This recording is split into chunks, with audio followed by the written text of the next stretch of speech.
Pada suatu kali, Yesus mulai pula mengajar di tepi danau. Maka datanglah orang banyak yang sangat besar jumlahnya mengerumuni dia, sehingga ia naik ke sebuah perahu yang sedang berlabuh, lalu duduk di situ. Sedangkan semua orang banyak itu di darat, di tepi danau itu. Dan ia mengajarkan banyak hal dalam perumpamaan kepada mereka. Dalam ajarannya itu, ia berkata kepada mereka, "Dengarlah, adalah seorang penabur keluar untuk menabur. Pada waktu ia menabur, sebagian benih itu jatuh di pinggir jalan. Lalu datanglah burung dan memakannya sampai habis. Sebagian jatuh di tanah yang berbatu-batu, yang tidak banyak tanahnya. Lalu benih itu pun segera tumbuh karena tanahnya tipis.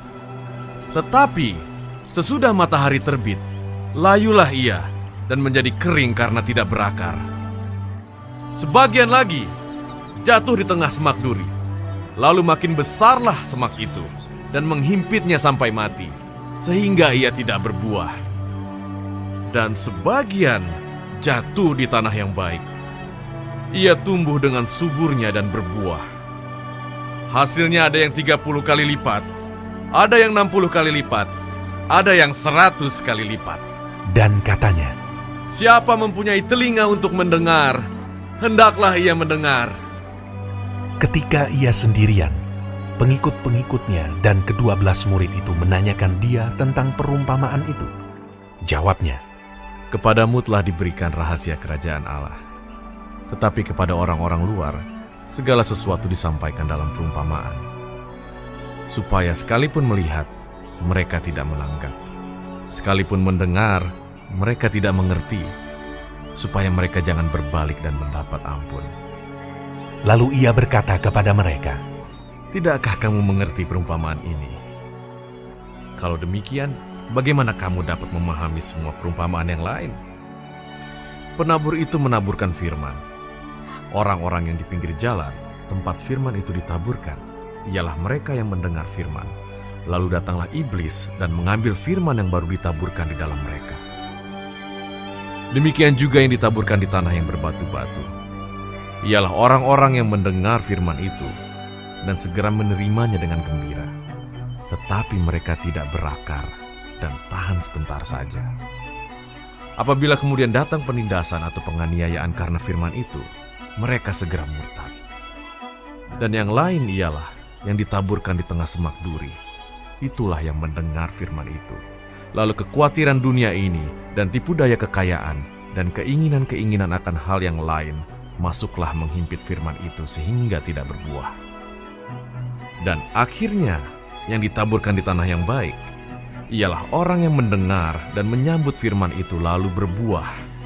Ada yang 30 kali lipat, ada yang 60 kali lipat, dan ada yang 100 kali lipat. lalu Yesus berkata kepada mereka, Orang membawa pelita bukan supaya ditempatkan di bawah gantang atau di bawah tempat tidur, melainkan supaya ditaruh di atas kaki Dian.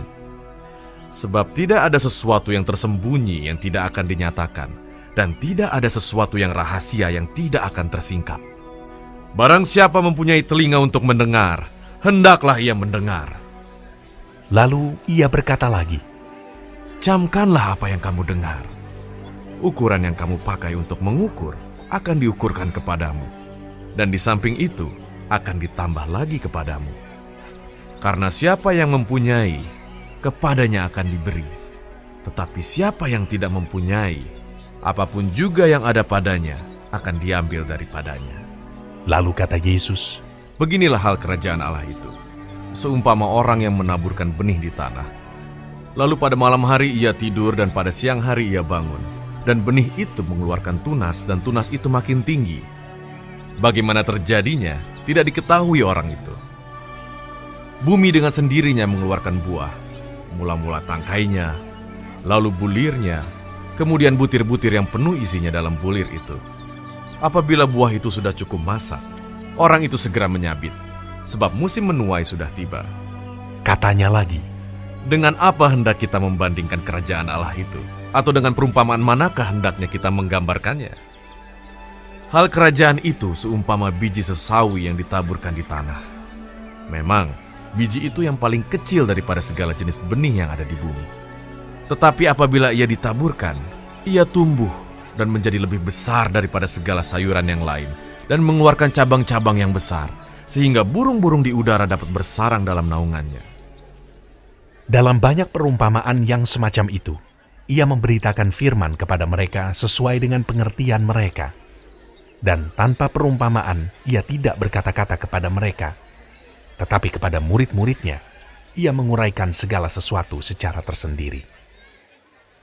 Pada hari itu, waktu hari sudah petang, Yesus berkata kepada mereka, "Marilah kita bertolak ke seberang." Mereka meninggalkan orang banyak itu, lalu bertolak, dan membawa Yesus beserta dengan mereka dalam perahu di mana Yesus telah duduk, dan perahu-perahu lain juga menyertai dia. Lalu mengamuklah taufan yang sangat dahsyat, dan ombak menyembur masuk ke dalam perahu, sehingga perahu itu mulai penuh dengan air. Pada waktu itu, Yesus sedang tidur di buritan di sebuah tilam. Maka murid-muridnya membangunkan dia dan berkata kepadanya, Guru, kau tidak peduli kalau kita binasa?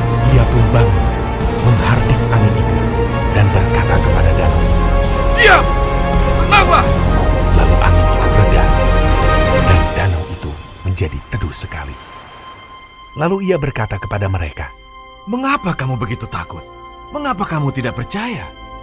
Mereka menjadi sangat takut, dan berkata seorang kepada yang lain, Siapa gerangan orang ini? Sehingga angin dan danau pun taat kepadanya.